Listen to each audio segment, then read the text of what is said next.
Alright, so today we are continuing with our C++. We are going to continue our expressions and statements. So our objective this week is we will understand iterative statements and we'll learn the various types of iterative statements and practice on using iterative statements. So they are also known as loops and they are used to execute parts of code repeatedly based on condition or set of conditions. And they are used for performing repetitive tasks efficiently. And there are many three types of this iterative statement. That's the for loop, the while loop, and the do while loop, which we'll talk about them. So the while loop is the while, your condition, and your statement. And the do while loop is your do, your statement, and the while and an expression. And the for is your for and the for in statement. Then the condition, then an expression. And also you can also do it like this, the declaration and an expression here before your statements. For statements are used to iterate over a range of values or elements in a collection. Something like this. For this your initial statement and this your looping condition, then you update the initial statement. Here you can put whatever I want to put here, your statement. And a for statement is also useful for expressing a loop without an explicit termination condition. Omit all three statements: initial statement, the loop condition, and the update statement. Like this, when you do this, it will forever run. It will run forever. It will just be looping like that because you are not updating the statement to meet a condition or anything. So it should just be running. And so like this, you can try it, and to just be looping until you yourself will stop it. This is how it works. Your initial statement in your loop condition. So if your loop condition is false, it does this. When it's true, it performs this statement. Then the statement gets updated. Then it goes back here like that until the statement becomes false before it will pass here. Or else, if the initial statement is true, to pass through this loop. The for loop executes as follows. The initial statement executes. The loop condition is evaluated. If the loop condition evaluates to true, execute for the for loop statement. Execute the update statement, the third expression of the parentheses, and repeat step 2 until the loop condition evaluates to false. Just like this. When it starts, it will check this condition. Then if this one, you are declaring into I to be 0. If I is less than 10, then it should I increment. This we learned this in the previous one. You are incrementing I, so I will just be increasing. So the first case, I will be 0, and so I is less than 10. Then we'll print I. Then because of this, it will get updated. Then come here again. Then I will become 1. Then since 1 is less than 10, it will continue again. Then 2, then 3 until I becomes equal to 10, which is not less than 10, and the loop will break. So while loop, we're also looking at while loop here, and while loop executes as long as a specific condition evaluates to be true. And while statement executes its control statement until its condition becomes false. That's how while loop works. And this is syntax: a while, your expression, then your statement. Infinite loop continues to execute endlessly. That's infinite loop. It's to like the for loop we did, that was forever run. It's an infinite loop.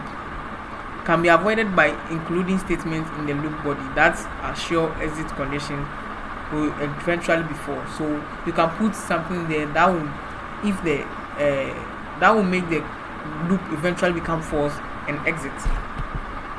A while statement is also useful for expressing a loop without an explicit termination condition. So while true, it is going to run this forever. And this like this.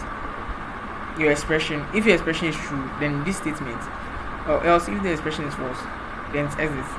And the statement just gets updated until it becomes false and exits. So here we are declaring int to be 0. So while I is less than 0, it should do this. Then you see it is increasing here. So the next one, since I was less than this one, it will run and come back here again. But you notice here I has been increased to 1. with a plus plus. So I will now become 1, then to execute, then to go to 2, to execute 3 until it reaches equal to 10, which is not less than 10, and the loop will break. And this is the do while syntax. The do while, you bring your do, then your statement, then you close it with your while and expression.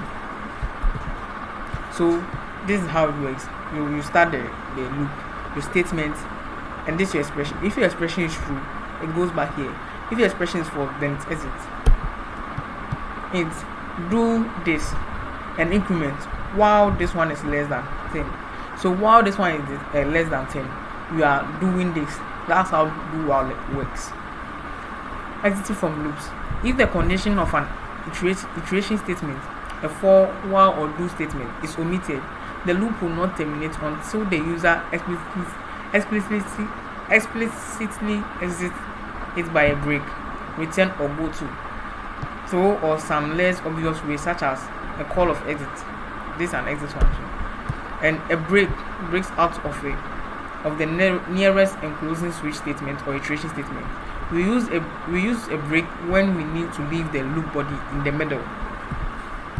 The break statement is used for two purposes: to exit early from a loop, to skip the remainder of the switch structure.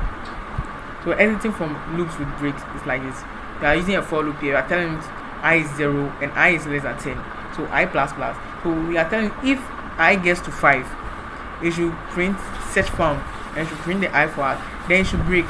So we don't have to continue up to it gets 10, then cancel on its own. That's how the break function works. Immediately we find our 5, we break from the loop. Sometimes we don't want to exit the loop completely. We just want to get to the end of the loop body. A continuous keeps the rest of the body of an iteration statement. So when executed in the loop, it skips remaining statement and proceeds with the next iteration of the loop. Just like this. So when we get to 5, it should print this for us. But after it prints this for us, it shouldn't stop there. It should continue. We found our search, but it should continue the loop for us. And these nested loops. And nested loops are composition of loops. This could include do while loop, for loop, and while loop. Nested loop is basically a loop inside another loop. So you can have many loops inside the loop. Just like this, you have this for loop and another for loop inside this for loop. It's very useful in plenty cases. This is an example of it. We are declaring ing to be integer variable. So for I to be 1 and I is less than or equal to 5, then this is the increment. So the first option, I is 1 and I is less than 5.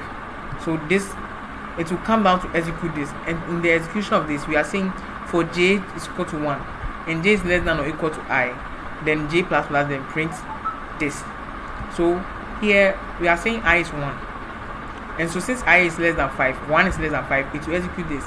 And here we are saying j is 1, so j is 1, and if j is less than or equal to I, it should print this.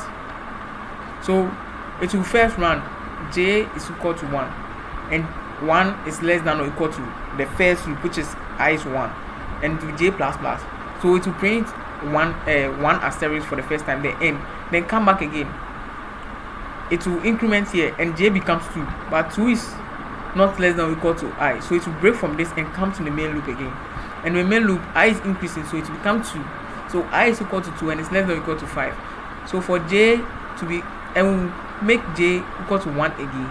Then since 1 is less than or equal to this one, j increment, then it prints this and it will come back again.